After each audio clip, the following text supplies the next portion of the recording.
Boa tarde.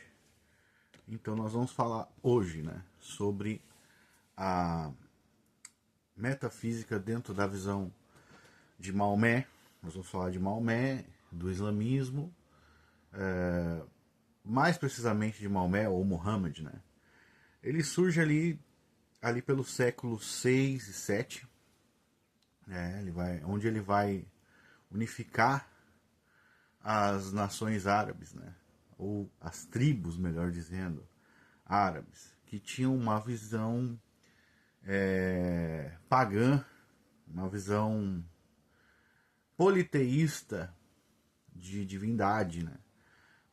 Por exemplo, a raiz da palavra Alá, ela vem de uma deusa da lua mística da fundação tribal dos muçulmanos, que seriam os povos árabes ali. Então, Maomé ele vai surgir ali pelo século 6 e 7. Ele, na sua visão, isso eu já falei, mas agora a gente vai falar especificamente dele, então eu preciso falar sobre isso. Na sua visão, Maomé, ele vai chegar a dizer que aquilo que ele viu era um demônio. Em alguns relatos você tem ali, quando ele chega para a esposa dele e para um amigo dele dizendo que ele viu algo na caverna, onde ele teve a revelação. Ele diz que foi um demônio, e daí eles convencem ele de que não, O amigo dele católico e a esposa dele, de que ele viu um anjo, na verdade.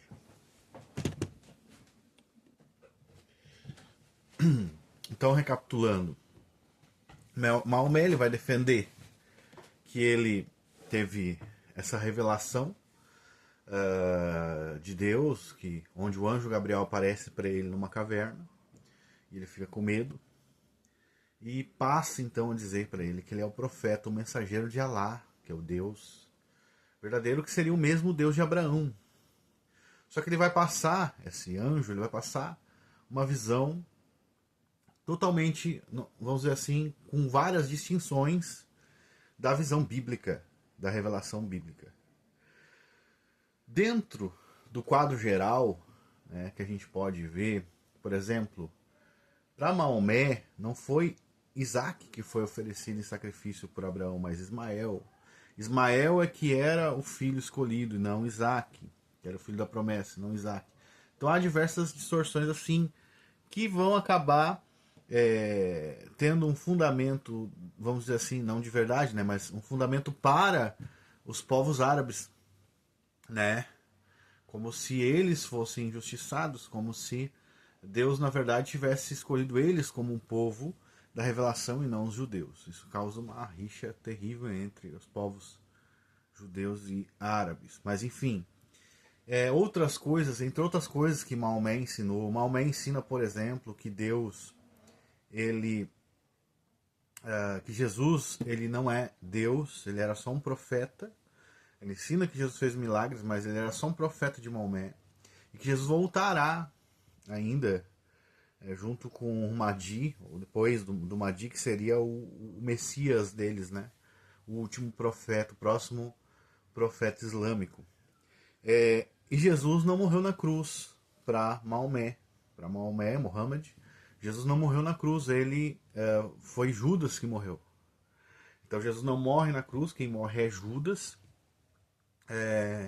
Isso, claro, destrói totalmente o conceito de cristianismo, de substituição penal, da salvação ser pela graça, sobre Jesus ter levado os nossos pecados.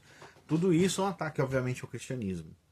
É importante dizer, isso aí a gente vai acabar concluindo, porque a gente está numa aula, graças a Deus, uma aula cristã, que Paulo já havia alertado sobre essas visões de anjos, Ele diz assim: ainda que nós, ou anjo do céu, vos pregue outro evangelho que vá além do que já ensinamos, que seja anátema.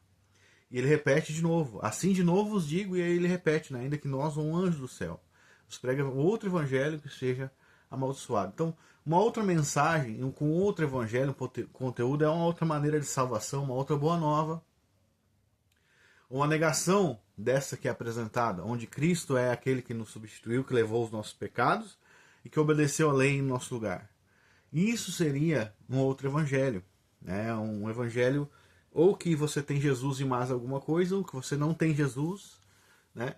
Então é algo totalmente herético. Né?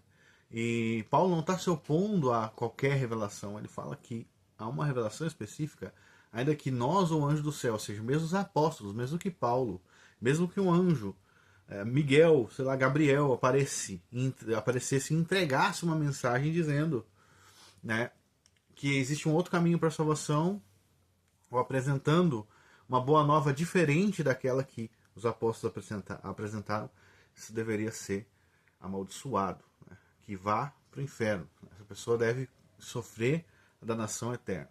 E é isso que Maomé então traz, né, para o mundo. Ele traz uma nova revelação.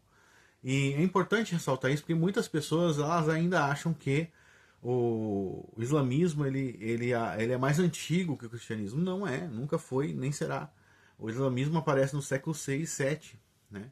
E o cristianismo ali, com Cristo, obviamente, ele tem raiz não do judaísmo, né? Mas dentro da religião dos judeus e dos israelitas, dos hebreus, né? E de todos aqueles antepassados de Eber que seguiram aí a Deus, né? Depois do dilúvio ali, os descendentes de Noé. Então o cristianismo ele tem raiz desde sempre, porque ele sempre foi a religião verdadeira. Em Gênesis capítulo 3, verso 15, Deus prometeu que o filho da mulher esmagaria a cabeça da serpente. Essa promessa, ela diz respeito ao cristianismo, diz respeito ao evangelho, né? Diz respeito àquilo que Deus ele faria, como Deus salvaria a humanidade, como Deus puniria o diabo. Então, é muito importante a gente ressaltar essas coisas. O Maomé vai aparecer ali como essa nova religião nos séculos 6 e 7, e depois vão ter várias escolas dentro do islamismo, várias escolas escolásticas, né, como a de Avicena, que a gente vai estudar depois, e várias escolas acharitas e as escolas ali de Al-Ghazali, que era uma escola acharita, que vai defender uma forma de ocasionalismo metafísico, né? E algumas pessoas vão até falar que Al-Ghazali ele não defendia o ocasionalismo pleno. Ele deixava algumas causas da realidade na mão de anjos ou outros seres espirituais. E o ocasionalismo pleno, como a gente conhece mesmo, ele surge, vamos dizer assim, dentro do conceito, não do conceito, dentro da expressividade ou da terminologia ocasionalismo e da expressão clara, da definição clara que é com Malebranche ali no século XVI, né?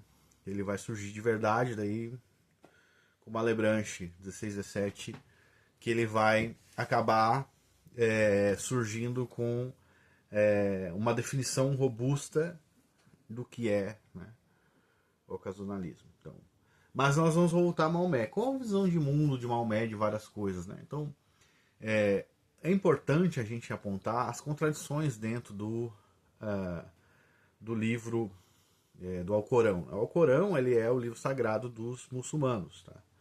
E além do Alcorão tem o Hadith e outros livros que são tradições que não são considerados por muitos inspirados, que são só tradições, e muitos muçulmanos não aceitam. Existe uma divisão entre aqueles que aceitam esse livro como sendo algo realmente factível e outros que deixam em segundo plano, tá? Mas dentro do Alcorão você vai ter diversas contradições. Por exemplo, Deus ele é uma pessoa, ou 3 pessoas, ou 7 pessoas. O Alcorão vai dar a entender que Deus é uma pessoa, Deus é 7 pessoas, enfim, ele vai fazer isso, né, com as terminologias certas. Não vai fazer como no cristianismo, onde você tem Deus, o ser de Deus, e você tem as pessoas da divindade.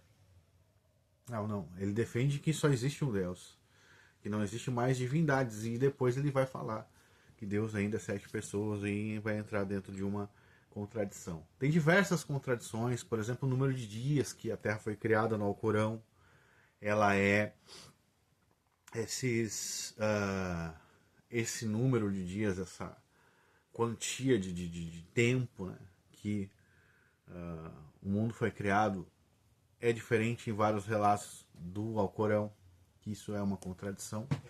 E tem diversas coisas também que você pode ver ali. As próprias. O Alcorão ele apela e afirma que existe uma revelação divina antes dele, que seria a Bíblia. Né? Maomé várias vezes vai dizer: não debatam com aqueles seguidores do livro, né? Do livro sagrado, que é a revelação, ele vai conhecer como revelação. Mas aí depois vai haver uma ideia de que essa revelação está errada, uma correção da revelação. Então, como que pode ser afirmada, né, que há uma revelação de Deus ali e que essa revelação foi distorcida, né? Ou seja, a infalibilidade da revelação. E se a revelação anterior, que seria o cristianismo, foi distorcido, por que não o Corão não poderia ter sido todos esses anos, né? Então você tem uma contradição que você joga de volta para o muçulmano. Né? Quando ele vem dizer, não, existia uma revelação, aqueles que seguiam a Bíblia, eles seguem uma revelação, mas essa revelação está distorcida. Os mormons falam a mesma coisa. Daí você pergunta assim, tá, então quem garante que a sua revelação também não foi distorcida? Quantos anos, né, desde lá até aqui? Ah, porque não sei o que, não. Então eu também tenho tradições que sustentam a revelação. Então você atira de volta, né? É importante você fazer isso sempre. Que você puder com os ímpios e com aqueles que não seguem a revelação bíblica. Para eles sentirem as suas ideias ridículas, né, explodindo na cara deles.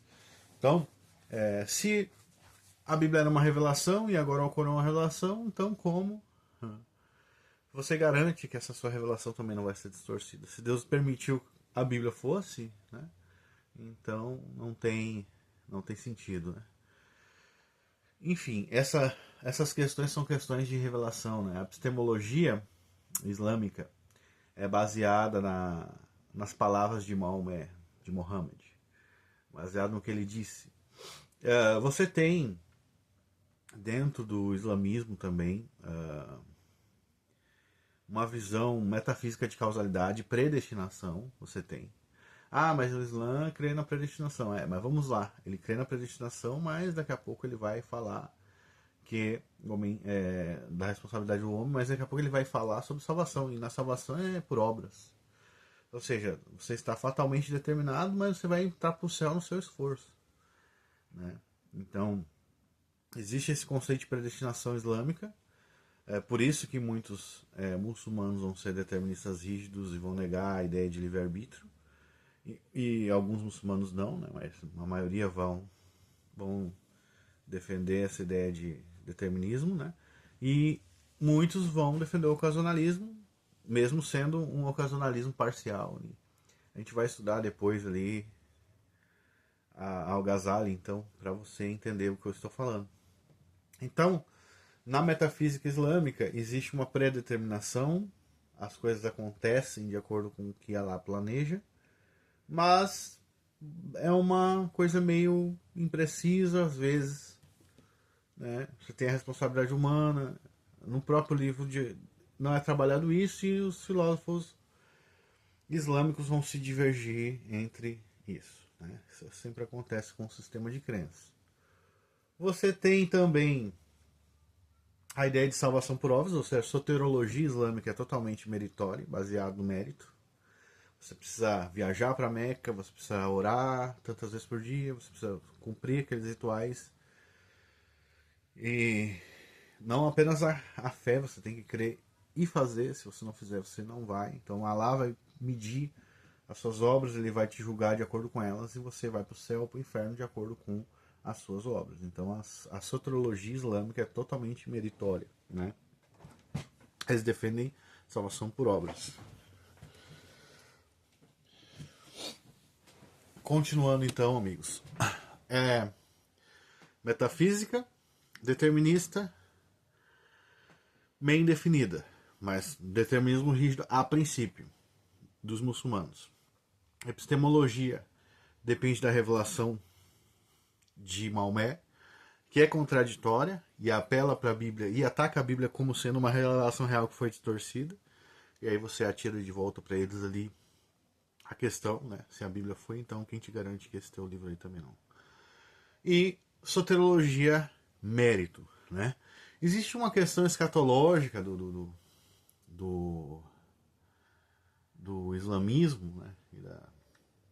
Do Alcorão, né? Que eles estão esperando um Messias, né? Eles estão esperando um Mahdi, estão esperando também uma espécie de anticristo, que ainda virá.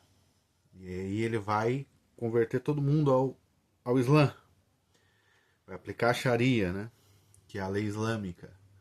Tem alguns desdobramentos e algumas versões diferentes aí da escatologia islâmica, mas basicamente é isso. E basicamente é essa a visão conceitual, vamos dizer assim, em geral, do islamismo, né, da religião muçulmana. Você tem diversas coisas interessantes que você pode estudar sobre isso. Por exemplo, Maomé casou com uma criança. Ah, mas ele só teve relações com ela quando ela tinha um pouco mais velha, mas ainda era criança, né? Tem várias coisas absurdas dentro do islamismo, coisas nojentas mesmo, que você pode usar quando estiver debatendo com um muçulmano. Os princípios éticos, né, de espancamento da mulher, por exemplo, eles defendem, né, que você pode corrigir a sua esposa com um chicote, enfim, e algumas punições também totalmente desproporcionais, né? Dentro do nosso contexto, hoje em dia, ela é uma religião que cresce muito, é a segunda maior religião do mundo, e tem muitos adeptos. A Europa, hoje, para quem não sabe, ela está minada de muçulmanos, né? Eles estão tomando conta de bairros e você até entra na sua casa, inclusive, para questionar porque você não está guardando o Ramadão ou porque você não. Tem diversos vídeos na internet sobre isso. Então tem diversos vídeos na internet sobre isso. Então, é realmente uma política deles de ter filhos, né? Diferente do Ocidente, que agora tem os pais de pet, mãe de pet, tem aqueles pais de boneca hoje, né? Tem a bonequinha reborn, aquela boneca que parece uma criança. Que maravilhoso aquilo. Enquanto o Ocidente ele definha dentro de ideologias totalmente anticristãs e antibíblicas, de uma ideia de que ser a mãe é algo ruim, de uma ideia de que ser pai, né, é uma coisa autoritária, de que a família ela pode ser desconfigurada, pode ser pai e pai, mãe e mãe, enfim. Quando o Ocidente colapsa, eles ainda têm uma estrutura, claro que roubada do cristianismo, porque tudo que é verdade nas outras cosmovisões foi roubado do cristianismo, né? E eles têm esses princípios roubados do cristianismo, onde você terá aí um avanço, um crescimento exponencial. Porque enquanto a família ocidental no máximo tem 2 filhos, a família mais tradicional, que vai na igreja, 2, 3 filhos, o muçulmano tem 6, tem 8, quantos vierem. Para eles é bom isso. Obviamente, né, a gente tem que levar em consideração o evangelismo. O evangelismo ele muda, então você converte um pai de família muçulmano, a família inteira basicamente dele é convertida. Mas e tem os riscos, né, que essas famílias correm, esses países islâmicos que são muito violentos. Mas mesmo assim, ainda existe um crescimento exponencial devido à cultura de ter vários filhos, né, e a não aversão a isso. E a não aversão a isso. Então, basicamente, sobre o ser de Deus, a natureza das coisas, né? Qual era o fundamento das coisas. Maomé ele não foi um filósofo, né? Ele não vai trabalhar muita questão da essência das coisas. Ele foi mais um, entre aspas, profeta, né? Eu diria um falso profeta. Todo cristão deveria dizer que ele foi um falso profeta, que defendeu aí a sua heresia, defendeu os seus pontos totalmente heréticos aí, a distorção da verdade, e fundou uma religião satânica, uma religião que vai contra o evangelho, que afastou muitas pessoas do evangelho, uma religião carniceira, cruel, que deve ser condenada, deve ser combatida pelos cristãos. Mas a metafísica dele basicamente é isso que eu falei. Então nós vamos ter as escolas. Eu vou fazendo o vídeo e vou falando. Então você tem em primeiro lugar, sem diversas, mas vamos trabalhar as duas maiores escolas dentro da ideia muçulmana. Os Asharitas e depois a escola de Avicena. Tá? A escola Asharita ela é mais mística. A escola Asharita ela é mais mística e a escola de Avicena é um pouco mais empírica, mas as duas têm misticismo também. E também tem empirismo, algumas coisas, né?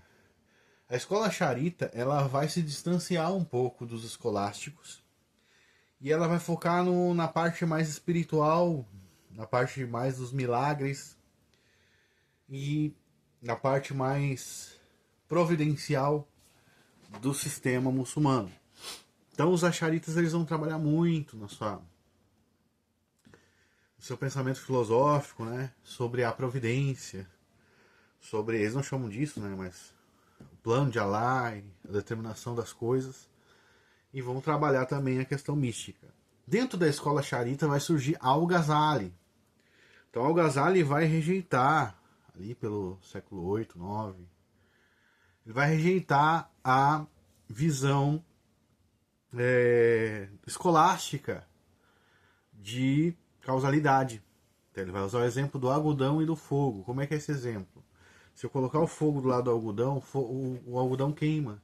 Mas não existe uma relação entre o fogo e o algodão diretamente empírica aqui, né? Ou seja, a ideia de causalidade ela existe na nossa perspectiva. Então ela não é necessária, ela não é necessariamente verdade, entendeu? Então nós, como seres humanos, temos uma ideia de causalidade, mas não que seja assim. Né? Basicamente esse pensamento de Al-Ghazali, mas não é só isso, né? Então, ele vai trazer diversos outros problemas indutivos para demonstrar o problema do empirismo. Então a solução é que Deus cause todas as coisas, mas há um debate dentro do campo muçulmano de filosofia se Al-Ghazali ele era um ocasionalista pleno ou se ele defendia que Deus apenas causasse alguns eventos, mas outra coisa fosse a causa metafísica desses eventos. Então, por exemplo, assim, não necessariamente o fogo queimar o algodão seja Deus, mas um anjo fazendo isso.